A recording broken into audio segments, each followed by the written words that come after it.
తాకట్లో ఉన్న మీ బంగారాన్ని విడిపించి ఆ రోజు ఆన్లైన్ రేటుకి కొంటాం. Sharma gold company. పాస్టర్ పగడాల ప్రవీణ్ మరణం మిస్టరీని తలపిస్తోంది. ఆయన మరణం తెలుగు రాష్ట్రాల్లో తీవ్ర చర్చకు దారితీసింది. ఈ నేపథ్యంలో సీఎం చంద్రబాబు స్పందించారు.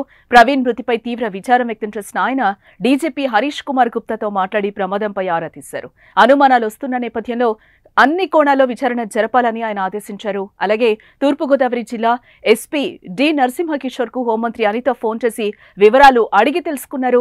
ప్రమాదం జరిగిన పరిసర ప్రాంతాల్లో సీసీటీవీ ఫుటేజ్లను పరిశీలించాలని హోంమంత్రి ఆదేశించారు. క్రైస్తవ సంఘాలు డిమాండ్ మేరకు పోస్టుమార్టం వీడియో రికార్డింగ్ చేసినట్టుగా హోంమంత్రికి ఎస్పీ తెలిపారు.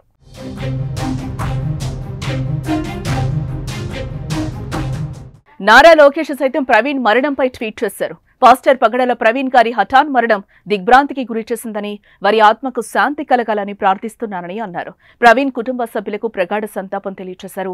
పోలీసుల ప్రాథమిక దర్యాప్తులో రోడ్డు ప్రమాదంగా గుర్తించారని, వివిధ సంఘాలు పాస్టర్ గారి మృతిపై అనుమానాలు వ్యక్తం చేస్తున్న నేపథ్యంలో పూర్తిస్థాయి దర్యాప్తు చేస్తామని లోకేష్ హామీనిచ్చారు.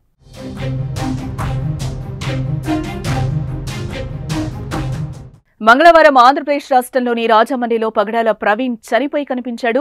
ఒంటిపై గాయాలు, రక్తపు మరకలుండటంతో ఆయన రోడ్డు ప్రమాదంలో చనిపోయాడని స్థానికులు భావిస్తున్నారు. అయితే శరీరంపై గాయాలుండటంతో ఆయన మరణంపై అనుమానాలు ఉన్నాయని క్రైస్తవ మత బోధకులతో పాటు మహాసేన రాజేష్, జీవి హర్షకుమార్, మార్గాని లాంటి వారు డిమాండ్ చేస్తున్నారు. మరోవైపు ప్రవీణ్ మృతిపై కేసు నమోదు చేసి దర్యాప్తు చేయాలని క్రైస్తవ సంఘాల నాయకులు రాజమండ్రిలో ఆందోళన కొనసాగిస్తున్నారు. 2 తెలుగు రాష్ట్రాల నుంచి ప్రజలు భారీగా రావడంతో రాజమండ్రిలో హైటెన్షన్ వాతావరణం నెలకొంది. క్రైస్తవ సంఘాల కోరిక మేరకు ప్రవీణ్ పోస్టు మార్టాన్ని తమకు సూచించిన వ్యక్తి సమక్షంలో వీడియో రికార్డ్ చేయాలని క్రైస్తవ సంఘాల నాయకులు కోరగా కుటుంబ సభ్యుల సమక్షంలో పోస్టు మార్టం కొనసాగుతోంది. పోస్టు మార్టం నివేదిక బయటకొస్తే అసలు విషయం వెలుగులోకి రానుంది.